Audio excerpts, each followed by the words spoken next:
جب نبی صلی اللہ علیہ وآلہ وسلم کی وفات ہوئی تو سیدنا ابو بکر جو ہے وہ حجرہ عائشہ میں داخل ہوئے، چونکہ محرم بھی تھے، اور اس حال میں کہ انہوں نے دیکھا کہ مسجد میں جھمگٹا لگا ہے اور سیدنا عمر جو ہے وہ تلوار اٹھائے کھڑے ہیں کہ جو کوئی کہے گا کہ محمد صلی اللہ علیہ وآلہ وسلم دنیا سے جا چکے ہیں تو میں اسے قتل کر دوں گا۔ سیدنا ابو بکر حجرہ عائشہ میں داخل ہوئے، اللہ کے نبی صلی اللہ علیہ وآلہ وسلم کے مبارک چہرے سے کفن ہٹایا اور آپ کے ماتھے پر بوسہ دیا اور کہا، اے اللہ کے رسول، اللہ تعالیٰ آپ پر دو موتیں کبھی جمع نہیں کرے گا۔ ایک موت آپ کا مقدر تھی، وہ تو آپ کو آنی تھی، یعنی ہر انسان کے لیے ایک ہی موت ہے، دوسری موت نہیں۔ اب آپ آخرت کی زندگی میں چلے گئے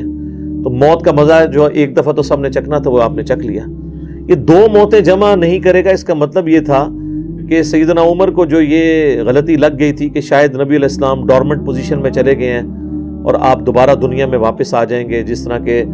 سیدنا موسیٰ علیہ السلام کوہ طور سے واپس آئے تھے، تو اس کی آپ نے نفی کی کہ نہیں، اس طرح نہیں ہو سکتا، ایک ہی دفعہ موت آنی ہوتی ہے۔ اب حضور کو موت آئی، اب آپ دنیا میں واپس نہیں آئیں گے۔ سورۃ الواقعہ میں، سورہ یاسین میں واضح موجود ہے کہ جو دنیا سے چلا گیا وہ واپس نہیں آئے گا۔ اور اس کے بعد سیدنا ابو بکر، صحیح بخاری کے الفاظ ہیں، مسجد نبوی میں آئے اور دیکھا کہ سیدنا عمر کے گرد لوگ جمع ہیں، تو وہ سیدھا ممبر پہ چڑھے اور کہا، عمر کو اس کے حال پہ چھوڑ دو۔ یعنی اس وقت حضرت عمر کو سمجھانے کی لوگ کوشش کر رہے تھے، تو انہوں نے کہا ان کو چھوڑ دیں، آپ میری طرف متوجہ ہو۔ چونکہ سیدنا ابو بکر کا ایک مرتبہ اس حوالے سے سیدنا عمر سے بھاری تھا، لوگ ان کی طرف متوجہ ہوئے، تو انہوں نے ممبر پر چڑھتے ہی پہلا جملہ حمد و صلاح کے بعد جو بولا، وہ پاکستان کے قانون 295C میں کروڑوں لوگ شاید اسے گستاخانہ جملہ سمجھتے ہیں، اگر ان کو پتہ نہ ہو کہ یہ سیدنا ابو بکر کا خطبہ ہے۔ ہم نے سوشل ایکسپیریمنٹ بھی کیا ہے اس پہ، کسی کو بتایا کہ بھئی یہ دیکھیں، اگر کوئی شخص یہ کہے کہ جو شخص محمد کی عبادت کرتا تھا وہ جان لے کہ محمد مر چکے ہیں، اور جو اللہ کی عبادت کرتا ہے وہ جان لے کہ اللہ زندہ ہے، اسے کبھی موت نہیں آئے گی، تو آگے سے جواب سننے کو ملا، یہ کون گستاخ ہے جس نے یہ بات کی ہے؟ کوئی بھی نہیں، حضور کی تو عبادت کوئی بھی نہیں کرتا ہے، کون ان جملے بنا دو؟ تو ہم نے بتایا یہ بخاری شریف میں کم از کم 4 جگہ موجود ہے۔ وما محمد الا رسول تو قرآن میں آیا نا۔ صحیح بخاری میں حضرت ابو بکر کے خطبے کے الفاظ یہ ہیں، من کان یعبد محمدا فان محمدا قد مات، جو کوئی بھی تم میں محمد کی عبادت کرتا تھا تو جان لے کہ محمد مر چکے۔ مات کے الفاظ ہیں۔ ومن یعبد اللہ، اور جو کوئی اللہ کی عبادت کرتا ہے یا کرے گا، مضارع کا صیغہ استعمال ہوا ہے۔ فإن اللہ حی لا یموت، تو بے شک اللہ تعالیٰ زندہ ہے، اسے کبھی موت نہیں آئے گی۔ تو یہ خطبہ آپ نے پڑھا، اور پھر اس کی دلیل میں سیدنا ابو بکر نے قرآن کی یہی آیت تلاوت کی، سورہ آل عمران آیت نمبر 144، اور امام بخاری نے کتاب التفسیر چیپٹر جو قرآن کی تفسیر کا لکھا ہے صحیح بخاری کے اندر، اس آیت کو انہوں نے ہیڈنگ بنا کے یہ حضرت ابو بکر کا خطبہ نقل کیا ہے۔ وما محمد الا رسول قد خلت من قبلہ الرسل افئن مات او قتل انقلبتم علی اعقابکم، محمد تو نہیں مگر ایک رسول، اگر یہ مر جائیں یا قتل کر دیے جائیں تو کیا تم دین سے الٹے قدم پھر جاؤ گے؟ اور جو کوئی دین سے الٹے قدم پھرے گا تو اللہ کا کوئی نقصان نہیں کرے گا، اور اللہ تعالیٰ ثابت قدم رہنے والوں کو جزا دے گا، جو شاکرین ہوں گے، شکر گزاری کی روش اختیار کرنے والے۔ پھر آپ نے اگلی ایک اور آیت تلاوت کی، سورہ الزمر کی آیت نمبر 30، انک میت و انہم میتون، اے نبی بے شک تمہیں بھی مرنا ہے اور تمہارے مخالفین کو بھی مرنا ہے۔ وہ آیت بھی آپ نے تلاوت کی۔ تو آپ اندازہ کریں کہ صحابہ کرام جو ہے وہ اپنی بات کی دلیل میں قرآن سے آیات پیش کیا کرتے تھے۔ وہ کہتے ہیں ساڈے خلاف آیتاں پڑھ دینے جی قرآن تو، بھئی قرآن اگر تہاڈے خلاف آیت ہے نا تو تسی مسلمان نہیں ہو، کیونکہ مسلمان تو وہ ہوتا ہے کہ جو قرآن کے مطابق ہو، نہ کہ یہ کہ اس کے عقیدوں کے خلاف قرآن میں آیت آ جائے۔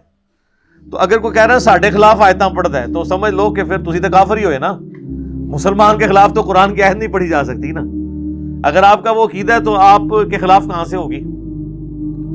تو صحابہ کرام دیکھیں کہ قرآن سے دلیل پیش کیا کرتے تھے، یعنی وہ اپنی بات کی دلیل بھی قرآن سے پیش کرتے تھے۔ لیکن یہاں پہ ایک بڑی حیران کن چیز ہے جس کو میں نے ہی پوائنٹ آؤٹ کیا ہے، میں نے کہیں پڑھے ہوئے نہیں یہ دیکھا، حالانکہ یہ بہت ضروری تھا کہ اس چیز کو ہائی لائٹ کیا جاتا، کہ حضرت ابو بکر نے ایک فرضی جملہ کیوں بولا؟ کوئی ضرورت نہیں تھی، اور جملہ بھی ان لوگوں کے سامنے بولا کہ جن میں سے کوئی بھی رسول اللہ کی عبادت نہیں کرتا تھا۔ یہ لوگ ہوتے تو یہ ان کو کھڑے ہو کے کہتے ہوئے تو کی اتنے تقریرہ پہ کرنا ہے، کوئی دروشی پڑھ، تو اتنے حضور دی میت ہوتے، تو اتنے گستاخانہ آیتاں پڑھ رہے ہیں کہ جی جو محمد کی عبادت کرتا تھا وہ جان لے کے محمد مر چکے ہیں۔ ایک اتنے لکھے ہے قرآن چ، کون نہیں گلا بنانا ہے، کوئی عبادت نہیں کرتے، خود سے ہی باتیں بناتے ہو۔ سیدنا ابو بکر نے بیسیکلی امت کو یہ میسج دیا کہ نبی علیہ السلام کی تعلیم یہ ہے کہ آپ کو بت نہیں بنانا، اور اس پہ میں بولا کرتا ہوں کہ یہ محمد رسول اللہ صلی اللہ علیہ وآلہ وسلم کی کامیابی ہے کہ آپ نے ایسی ٹیم اپنے بعد چھوڑی ہے جو ان کی میت پہ ان کے فضائل بیان نہیں کر رہی، توحید بیان کر رہی ہے، کیونکہ ان کو پتا تھا کہ محمد رسول اللہ سے بھی آلموسٹ 500-600 سال پہلے ایک شخصیت دنیا میں گزری جس کے نام پہ دنیا کا سب سے بڑا شرک ہو رہا ہے، عیسیٰ ابن مریم۔ نبی صلی اللہ علیہ وآلہ وسلم نے ایک دوسرا عیسیٰ ابن مریم بن جانا تھا اگر صحابہ کرام شروع میں اس معاملے کو کل نہ کرتے، اور یہ انہوں نے اپنی ذاتی اختراع نہیں تھی، یہ نبی علیہ السلام کی مبارک تربیت کا اثر تھا، کیونکہ صحیح بخاری میں موجود ہے، دیکھنا میری شان کو اس طرح بلند نہ کرنا جس طرح عیسیٰ ابن مریم کے ماننے والوں نے ان کو ان کی شان میں بڑھا دیا، ڈیوینٹی ان کے بارے میں کلیم کر دی۔ میں اللہ کا بندہ اور اس کا رسول ہوں، مجھے اللہ کا بندہ اور اس کا رسول ہی کہنا۔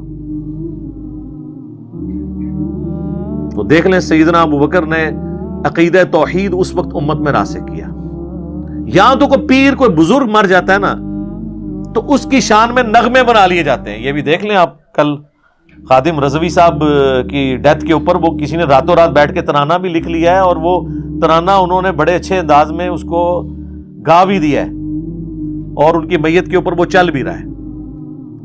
اور نبی علیہ السلام سے زیادہ تو کوئی تعریف کے لائق نہیں ہے نا مخلوقات میں، لیکن آپ کی میت کے اوپر کوئی درود شریف کی کوئی گھیٹیاں نہیں پڑیاں جا رہی ہیں، کوئی چادر نہیں کھلاری ہوئی، توحید کا خطبہ بیان ہو رہا ہے کہ اللہ کے نبی فوت ہو چکے ہیں۔ سیدنا عمر کے الفاظ ہیں صحیح بخاری میں، جب میں نے ابو بکر کا یہ خطبہ سنا تو میری ٹانگیں میرے جسم کا بوجھ نہیں اٹھا سکی۔